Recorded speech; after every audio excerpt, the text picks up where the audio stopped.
পরিণীতা ধারাবাহিকে আমরা দেখেছিলাম পারুল গোপাল দুজনে গ্রামের লোকেদের বিষাক্ত গ্যাসের হাত থেকে বাঁচানোর জন্য একটা দোতলা বাড়ির ছাদে তুলে দিয়েছিল। সবাই কষ্ট করে বেঁচেছিল।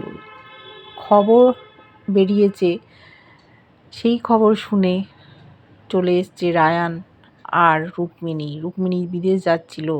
ওরা ভাবলো ওদের প্রিয়জনরা এই গ্রামে আছে, তাই চলে এসেছিল গ্রামের দিকে। ওদেরকে দেখতে পেয়ে পারুল ব্যবস্থা করেছে রণপায়ের। গোপাল আর পারুল দুজনে মিলে রণপা পড়ে ওদের আটকানোর চেষ্টা করছে। ওরা বুঝতে পারছে না এরা কারা। শেষে দুজন ভাই বোন যখন বেরিয়ে আসার চেষ্টা করছে, পারুল দেখলো ওদের বাঁচানো যাবে না, সেই জন্য পারুল আর গোপাল দরজা দুটো আটকে দিল, ওদেরকে বেরোতে দিল না, কিন্তু নিজেরা অজ্ঞান হয়ে পড়ে গেল। সেই সময় রুক্মিণী আর রায়ান নাকে রুমাল চাপা দিয়ে ওদের দুজনকে নিয়ে হাসপাতালে গেছে। অনেক কষ্টে ওদের জ্ঞান ফিরেছে। অবাক হয়ে গেছে গোপাল, রুক্মিণী বিদেশ না গিয়ে ওর কাছে রয়ে গেল। রায়ানও ওকে যে ভালোবাসে, অর্থাৎ পারুলকে, সে কথাও বলতে পারছে না। এদিকে ভিডিও ওখানকার বাকি মানুষদের সুরক্ষিত জায়গায় নিয়ে গেছে।